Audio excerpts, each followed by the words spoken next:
Ever had someone just walk up to you and ask if they can touch what adorns your head?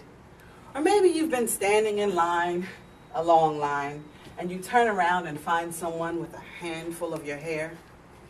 It's a little bit uncomfortable and it's a little bit disturbing, but I'm guilty of doing the exact same thing, wanting to touch the captivating eccentricity of dreadlocked hair. Today I'd like to inform you about some of the misconceptions, myths, and methods of creating dreadlocked hair. Saida Stone Harton, a Jamaican artist, said, "I am not a Rasta, but when people speak the name, I acknowledge the call. I relate to the Rasta, the concepts of I and I, unity and love. Dreadlocks are a natural expression of my African heritage. My locks are a sign of my wisdom." These misconceptions, as we will find, can be related to where did locks come from. But I guess the first question is, what are dreadlocks? According to Pamela Farrell in her Let's Talk Hair, dreadlocks are matted hair that are not combed or brushed and in some cases cut. They've been also considered dreadful, and we know dread to mean fear greatly, frightening, extremely distasteful, unpleasant, and shocking. Farrell says that is not so. Jamaicans and Rastafarians had been attributed to dreadlocks, but Jamaicans, all of them are not Rastafarians, and contrary to popular belief, all Rastafarians are not Jamaicans.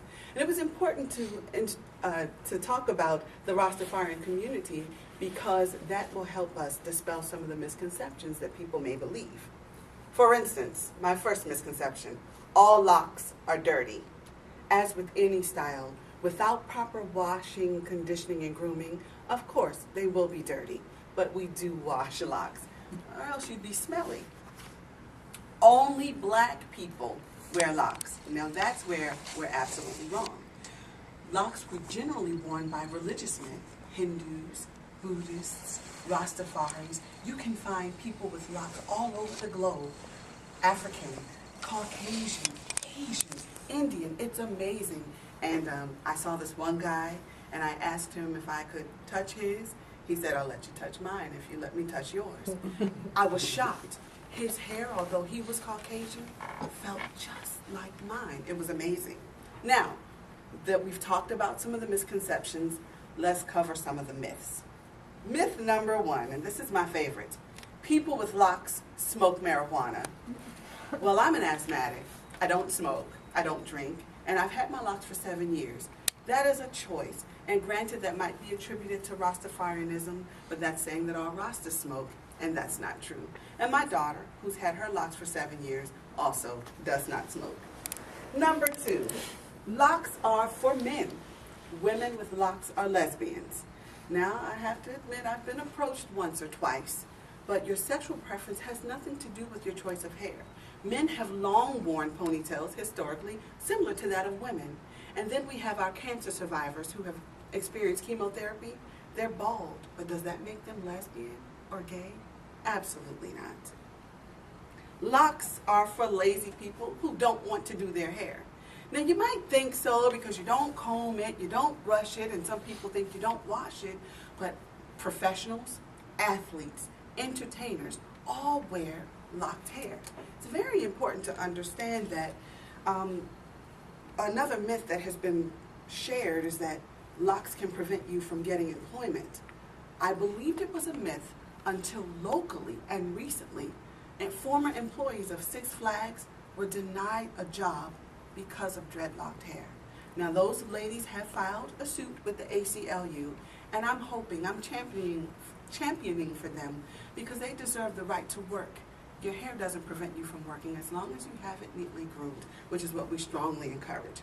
Now that we've talked about some of the misconceptions and some of the myths, let's go over some of the methods. Now, Barry Fletcher is a well-known, he's a stylist for the stars, and he has written a book, Why Are Black Women Losing Their Hair? But I also went to Nani's Naturals to get some of the things that we needed to do with the misconceptions. As far as styling the hair, we have to be careful with some of the things that we eat, some of the things that we drink, because you want to be as natural as possible. But there are 3 ways that I'd like to highlight that Barry Fletcher, I apologize, that he shows in the book. Palm rolling. It's one of the easiest methods. You simply, okay, that doesn't want to stand. You've seen it. You can easily take the hair between the hands and you counter the hands, rolling it to form a cylinder. That's called palm rolling. Now, the nice thing about palm rolling is you don't need gels, you don't need lock butter or anything like that. You can simply wash the hair, palm roll it, sometimes clip it or pull it back into a ponytail, and you'll have nice cylindrical locks. The next method I will go over is called coiling. Now, coiling can be a little testy. At times you might use a comb, but since I have mature locks, you could simply take your index finger, wrap the hair around, excuse me, and that will form your cylinder. Coiling is also something you can do without the permanency of locks. You can do it simply if you have natural hair and just want to have a coily look. It's kind of cute, especially on guys. And I don't mean to be sexist, but women wear coils as well. That's how I started. And the last method I'd like to go over is the 2-strand twist. Now, this is my favorite because you do not have to lock your hair in order to do this 2-strand twist. It is a wonderful option in the event that you want a natural style that simply is twisted.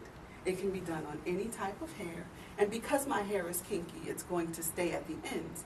If not, you could use a safe hair rubber band that will allow you to have a cute little twisty look.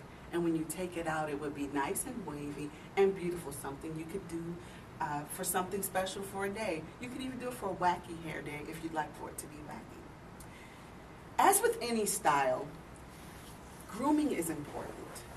Washing, conditioning, and taking care of the hair. Locks are respected most when they're clean and neat. I would like to leave you with a quote from Maxine Walters. And I saved this for last because this is a demonstration of what dreads look like. They really are not dreadful, they are locks. Maxine Walters says, speaking seriously, my locks mean more in terms of personal freedom. In most countries where dreadlocks are present, there's a reason behind them, political, spiritual, and a responsibility attached to them. You cannot be careless about dreads. Some amount of consciousness is inseparable from the act of growing.